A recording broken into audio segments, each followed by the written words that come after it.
Hello and a very windy welcome back to the channel of Automotive Numbskullery. Now, there's a saying in life that you should try to stick to what you're good at, so God knows why I'm out here doing car reviews for YouTube. But Citroen, as a French car maker, I think personally should stick to trying to make comfortable, quirky cars.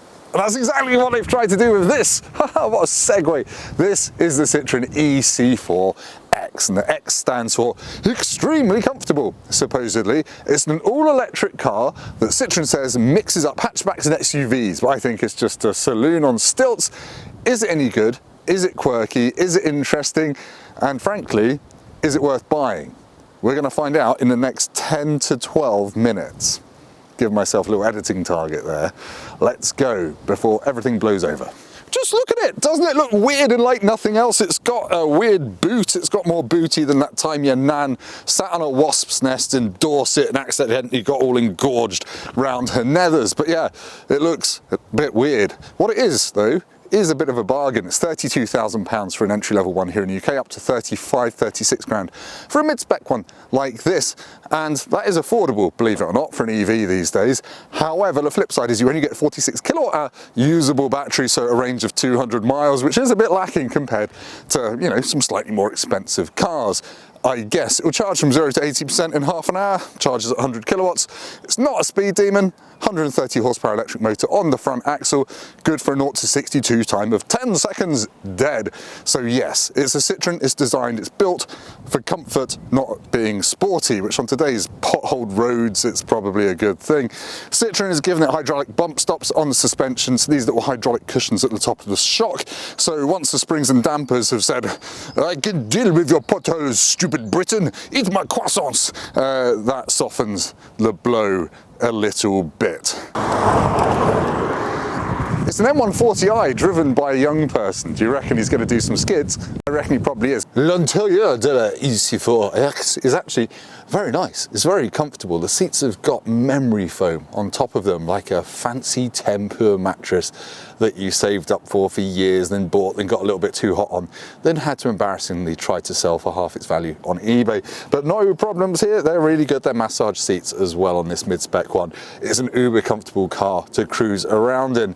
The steering wheel is a normal size. It's not a Peugeot. It's not really small. It's got a nice digital dashboard. You can't really do much with the digital dashboard. It's just straightforward, shows you what you need to know. The infotainment system is 10 inches big. It's sharp. It's responsive. It's a little bit confusing to use at the start. It's got no physical shortcut buttons around it. Have got physical climate control buttons. You've also got a wireless charger on this. It's a 150 quid option lower down the range.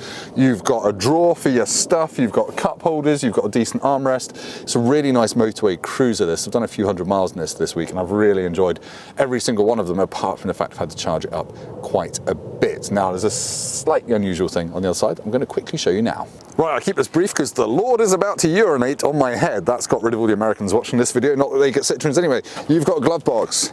Yay, big whoop. It's half the width it should be because it's still got the fuse box in it. Thank you, French people. You've got this drawer that comes out here. It contains what I can only describe as a vulcanized rubber iPad holder, and what happens is you close that drawer, push this out, and then this, the back of that there, clicks in onto this after a fashion. There we go. So your passenger can watch pornography while you drive around the Champs-Élysées, the most French thing I could possibly think of doing, with lots of hairy bits. But anyway, I'm going to show you the back seats briefly because it is now raining, then the boot, and then we'll drive it. I'm trying to keep it quick, damn it, people. Now, you can get the e-C4 as a hatchback, and this X version gets slightly more reclined seats than that, and they are really comfortable as well. And I've got quite a lot of headroom, decent foot room, and decent knee room as well, and that's squishy as well. So there's not going to be any dramas if you stick to adults in the back. I've got USB-A and USB-C, a couple of air vents, and a couple of cup holders in the armrest. And if I close the door, ce n'est pas plus claustrophobique. It's all right for backseat passengers, and my kids' seats are fitted here. No problems at all. Goodbye, I'm going to sleep because they've stopped me for 4 years. If I was a proper old pervy motoring journalist, I'd be saying, cool, she's got a lovely bum.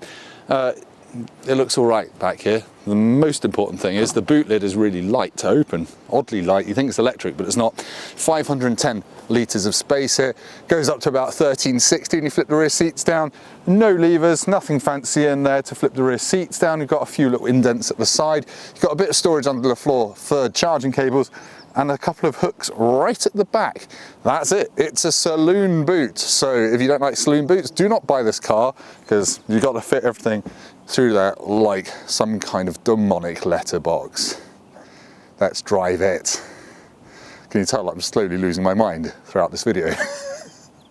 Right, I want to go for a drive in the Citroen e-C4X. I'm going to get those numbers in the wrong order at some point in this video. Please criticise me in the comments for that. It's as simple as putting your foot on the brake and hitting the start button and then pulling it back into D. And then you just simply check your mirrors and run over the nearest pedestrian as my little plastic head-up display rises majestically out of the dashboard like something rising up in Paris, maybe some kind of insurrection about the pension age or something.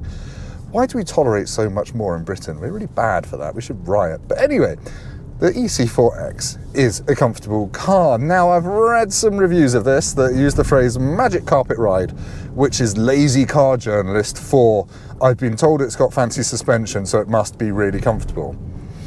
It's not really comfortable. Don't think you're going to buy this car and suddenly you've got a budget Mercedes S-Class, because you just ain't got that. It does take the very sharpest edges off big potholes, which is handy here in the UK, but generally the ride, I would merely say, is quite good. Is quite good, and I think it's actually better in the back for your rear seat passengers. So yeah, it's floaty. When you go around corners quickly, it does lean over rather delightfully, if not alarmingly. It's actually fine to go around corners quickly. You just end up leaning over a little bit more than you think. Performance is absolutely more than adequate. I've left it in eco mode most of the time to get the most out of the battery. Sometimes I've gone up to normal, and once or twice when I felt exceptionally naughty and like I need to be spanked, I've clicked this little thing and put it into sport mode, which sharpens up the throttle and makes it feel a fair bit quicker. Just leave it in normal. If you put it in eco, you'll see an extra 5 to 10 miles added to your overall range. And yeah, this isn't one of those cars where you flick the aircon on and see your range plummet. It drops by 5 miles or so. One thing I would say is that when you get on a motorway, the range really starts going down quite quickly. I think that's because the guy that delivered this to me drove like an absolute saint at 50 miles an hour, and he got the average trip up to 4.8 miles per kilowatt hour, and I have never seen an electric car do that many miles per kilowatt hour. So the range went up to about 200 miles, and I started driving it normally, and it dropped. It only dropped to 3.8 miles per kilowatt hour, but that did mean the range tanked when I started driving it. It's a very boring thing to talk about. I'm going to quickly get some dual carriageway, and we can talk about motorway refinement, and then I will very quickly go down Twisty Road. You're not buying this to do that. And then we'll go for a conclusion. But yeah, keep watching, stay tuned, and I might make some more penis jokes. I'm not going to, that's puerile. Probably already got this video demonetized. Right, I'm about to do what no one has ever said they're going to do in a Citroen e-C4X, and that is I'm going to lick the envelope and send it. This is not that sort of envelope. This is one of those self-sealing sorts. You just remove the tape and push the two edges together. It's much more hygienic. But anyway, we're going up to 70 miles an hour. 70 miles an hour. That took a little bit longer than expected. Sorry for the silence there. But there is now a nice appreciable hush in the cabin. There's a bit of tyre noise at 70 miles an hour. There's really not much wind noise. And as I've said before, it does iron most of the bumps out pretty well. Now, I've got standard fit radar cruise control on this. I've also got standard fit lane keep assist and automatic emergency braking. You can pay a bit extra to have blind spot monitoring, which is a tiny little orange dot in the mirror that tells you when you're about to run over someone when you're changing lanes. But yeah, that's about it. It all works really well. The radar cruise control I found to be a little bit jerky, slowing down at slow speeds. It does it in chunks rather than gradually, but that's a fairly small point. Anyway, that is very tedious. It is now pluing, as I believe the French say. Il pleut dans la bouche of votre mère. And I'm going to find some twisty country roads to see if this feels like a 911 GT3. I reckon it won't.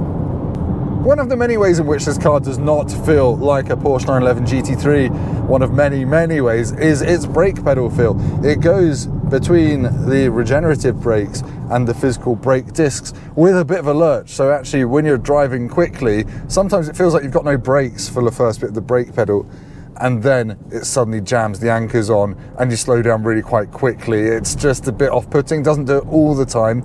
Now, when you get onto a fast country road, it doesn't fill you with much confidence. It doesn't feel like you've got all that much grip. You've got a motor up front, obviously, and it's not that heavy, this car. It's 1.6 tons, which is pretty light for an EV. Sorry, 1.67, round up to 1.7 tons. And yeah, it's actually okay to drive down a country road. It's not scary. It just doesn't give you any satisfaction. But that could be said of literally any other car in this bracket. What I do like is it's not getting bounced around by the harsher bumps. And that's quite a nice thing. So yeah, it's a competent car in every area. It doesn't feel like a leaden EV. It just feels like a bit of jelly. It's quite nice in a way. Anyway, I nearly ran that man over because I was going like that. Let's go to me for an outro. To sum up my thoughts on a week living with the Citroen e-C4X, it's kind of epitomised the brilliance of electric cars to shake up the world of design in the automotive sphere. And forgive me for being a little bit wanky here, but some manufacturers have carried on trying to make electric cars that are normal and look like normal cars. Some have gone to try and make them sporty, but then they found out they're heavy and hard to do that with. Citroen, I think, have done the right thing. Try to make it a comfortable experience, try to make it look like nothing else, and try to just do something and petit peu interesting. And that's exactly what this is. It's been really lovely to live with. It's been really comfortable. I've really enjoyed using it for day-to-day life. If you're after something sporty, don't buy this car. Obviously, if you're after something expensive and premium, probably don't either, but it feels okay inside. Some S2000 content on the channel, finally. Ugh, if only it wasn't interrupting my outro. I've really enjoyed it. I think it feels like a bit of a bargain, to be honest. I know it's weird to say that for a car that costs mid-30s, but in the current day and age of EVs costing loads of money, this is actually a really good choice.